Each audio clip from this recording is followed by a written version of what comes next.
Hello there guys, you're listening to Ebird Online and I'm back with another review. So today is going to be my second part of Colt and Larissa, a retro review. And I'm going to get right into it because I've got quite a lot to say. Very quickly before I begin, subscribe to the channel. Also subscribe to my new channel, which is Ebird Unfiltered. And there's going to be content on there very soon. I'm working on it as we speak. And also please don't forget to like the video. It really does do wonders for my analytics. So please don't forget to do that if you like what you see. And so without further ado, I give you Colt and Larissa Part 2. So it's Larissa's first full day in the USA. And Colt's obviously at work. And Larissa decides, I've got an idea. If I make friends with Debbie, then it will make my relationship with Colt much easier and smoother. Larissa, I've got a slightly better idea. Don't be a rude bitch to Debbie, and you wouldn't now have to make friends with Debbie. You'd already be friends. And Larissa's trying that time-honoured trick of trying to create a good second impression after a first bad impression. And Larissa trips into the kitchen and says, Debbie, do you want to go shopping? And Debbie looks at her as if to say, oh brilliant, can we take you back and get another one from Brazil? Oh right, I see, shopping for something else. Right, okay, well, I guess so. And she says, do you want to go and look for a new sofa? And Debbie said yes, with a look that said, the hell I do. So they arrive at the furniture shop, and Larissa amused me when she told the sales assistant, we want something that seems expensive, but is in actuality really very cheap. And yes, you're right, that's exactly what Colt said when he purchased you, Larissa. And the shop assistant said, you've come to the right place. And Debbie sat down on a sofa that said, remember the 1980s? Hell, I do, I was there. And Larissa said it's old fashioned. And then Larissa sat on a sofa, which was far too expensive. And then she found a nice corner sofa, which I think was $1,200, which I think is extremely cheap. I've got to say it's very cheap. And Larissa said, yep, I want to take it. Debbie, can we take it? And guys, Debbie gave her a look which said, I win. And she said, nope, why not? And Debbie said, we have to ask Colt first. And Larissa said, well, if Colt doesn't like it, Colt can just buy another one. Yeah, right, Larissa, stop being ridiculous. It's not boohoo.com now. You can't buy it all, wear it and send it back. But the smug look on Debbie's face tells me everything. And Debbie's thinking, round one to me. And so Larissa said, let's not pretend that Colt's our father. He's going to be my husband, and I want to be able to be independent. I want to be able to purchase things without having to ask him. Yeah, Larissa, I get it. You want to be an independent woman who's financially dependent on Colt, who's emotionally independent on Debbie. Yeah, you're definitely getting mixed up between independent and interdependent. Back to language school for you, Larissa. And then Debbie tells us that she and Colt have had a bank account since he was 14, and it's a joint bank account, and she won't let Larissa spend anything unless she runs it past Colt first. And the relationship between Debbie and Colt gets weirder and weirder, mainly because Colt's dad died 10 years ago, so when Colt was 23. But for the preceding 9 years before that, he still had a joint bank account with his mum, so they had this weird interdependency, even predating her being a widow. None of this makes proper sense to me, none of it. So next time we see them, Colt and Larissa are on the way to see John the hater, remember Colt's cousin? And he and his wife sit down with Colt and Larissa and start talking about relationships. And they ask her, how are you finding Las Vegas? And again, Larissa puts her size 9s in it by saying, well, it's okay, it's just really hot. Larissa, when does the moaning stop? And then John asks Larissa, are you guys in love? And she said, yep, I love him. And John said, how do you express your love? What? And at this point, I just have to say, I think John is asking questions which are intentionally difficult to answer because he wants to trip Larissa up and he wants to wrong foot her. So she says, I show my love by cooking and cleaning. And I think it's fair to suggest that's what John's worried about. You live in a messy house, and judging by the breakfast you produced the other day, there's no love lost between you and Colt. And there's no point trying to change Colt's diet now. His idea of a balanced diet is a quarter pounder in each hand. And then she said, lots of people think love is just sex, but no, I show it in other ways. And then Colt said, I express my love, not just with hugging and touching and kissing. Colt, stop right there, because I think that's as far as it does go for you. But guys, this is a hella awkward conversation. And I think John wanted it that way, I really do. But yet again, even though acknowledging that she needs to make a good impression on John, Larissa doesn't endear herself to anybody in the room. And then John continued the interrogation a little more, and he asked Larissa straight up, are you here just for the green card? And she said no, and even if I am, I can't just get a green card, I have to marry Colt and stay married to him. Anytime he wants he can get a divorce and I'm back home. So it's not as simple as that. And to producers, Larrisa said he's acting like an immigration official or a police officer. Oh, Larrisa, if he was acting like ICE, you'd be on the first plane back to Rio de Janeiro. And then John said something which I thought was particularly nasty, given he'd only met Larrisa once. I think Colt's just excited because he hasn't always had a girlfriend. I think he should enjoy his 90 days with Larrisa and then send her back home. And that for me spoke volumes. In John's mind, Larissa's nothing but an extended call girl. And given that Larrisa has yet to do anything wrong to John, I think she should be given the benefit of the doubt. Afterwards to production, in an act of willful blindness, Colt said, yeah, I think it went quite well. And Larrisa said, no, he was really rude. And Colt looked really awkward and absolutely said nothing. So next time we see this couple, they're going out shopping for a new car. And Larrisa tells us, we need a sexy car, blackie, biggie. And they walk into the car dealership. And the salesman says, what are you looking for to Colt? And Colt says, a car.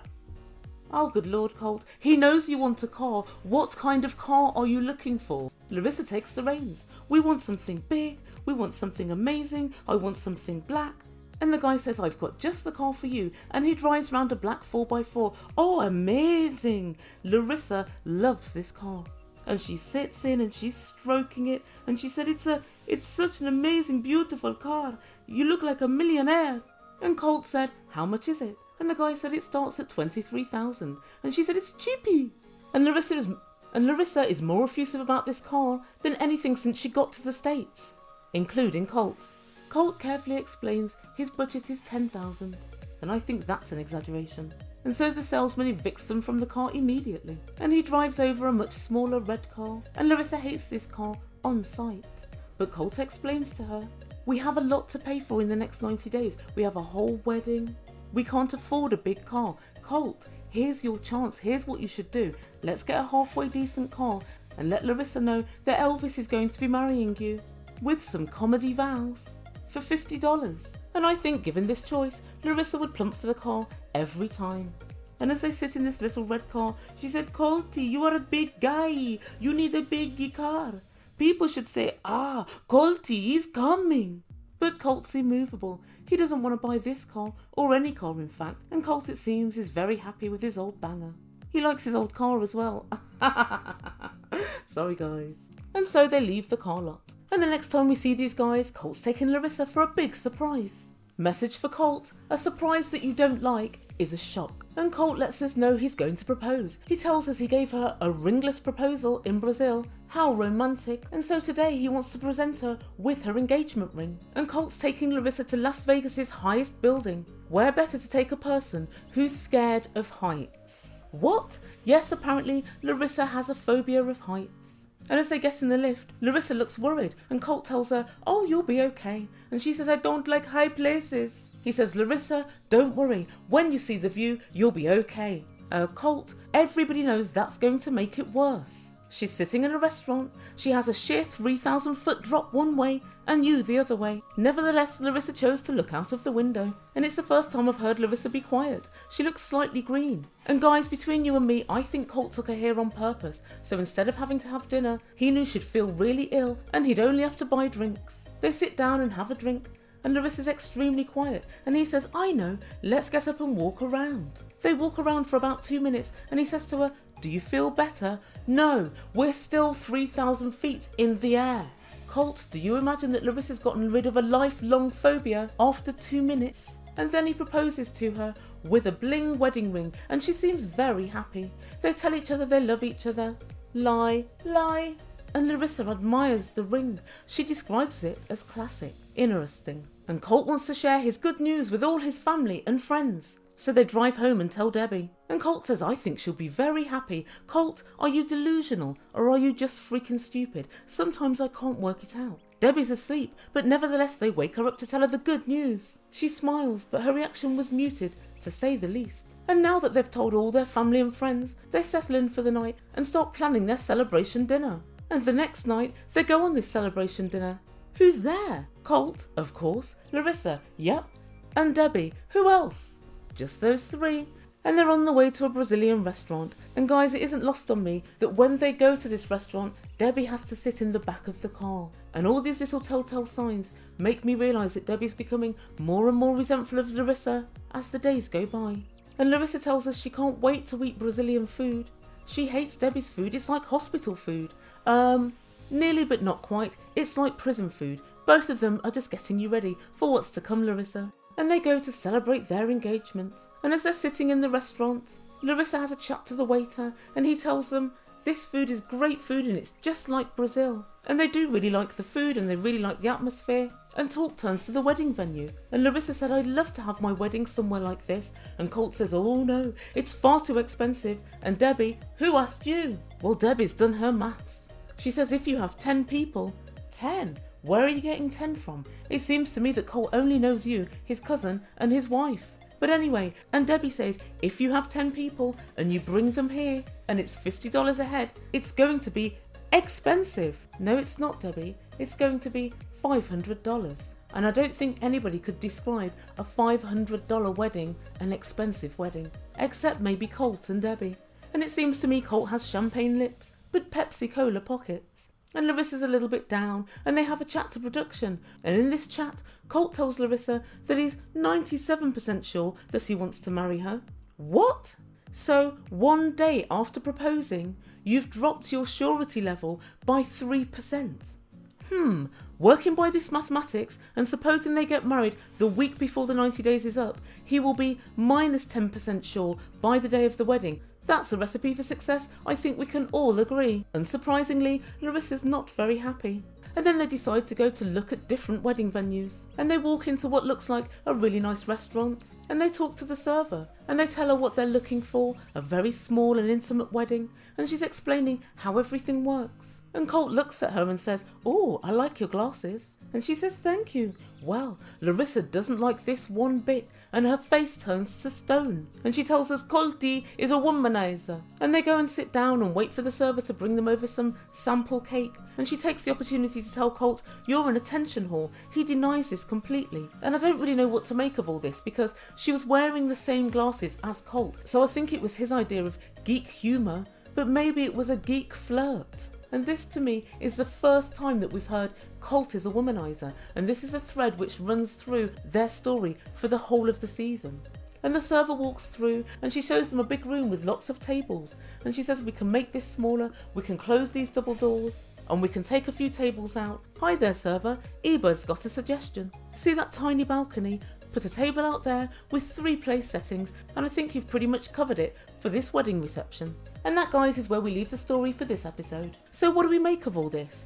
Colt's enjoying Larissa's carnal pleasures, but not much else. When Larissa speaks, Colt always seems very uneasy. He doesn't back her up with Debbie. He doesn't back her up with his cousin, who asked quite invasive questions. He didn't really check John on that. And John was quite cold towards Larissa.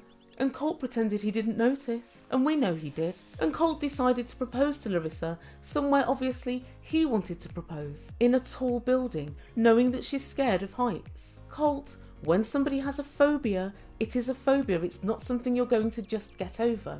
Las Vegas is full of iconic spots, why didn't you just choose somewhere else? And it shows how very selfish Colt is, and how Colt only thinks about what Colt wants. And Larissa seems to spend all of her time just trying to get Colt to open his wallet. And it's becoming very clear now that every time he does open his wallet, moths come out, blinking in the sunlight. Colt wants from this relationship a lovely, sexy Brazilian girl. That is not Larissa. She doesn't like a lot of sex with Colt for whatever reason. And she's already moaning, saying they've got a mixed-matched sex drive. And Larissa wants her American dream, lots of money to be spent on her, with no regard of how it's going to be earned. How anybody thought this relationship was going to last the distance, I will never know. I've seen no real moments of connection whatsoever. All I've seen is discord thus far. And with Debbie in the background, hoping that somehow she can upend this situation before the wedding actually comes, hope is fading fast. So guys, let me know what you think in comments and I'll be back tomorrow with another review.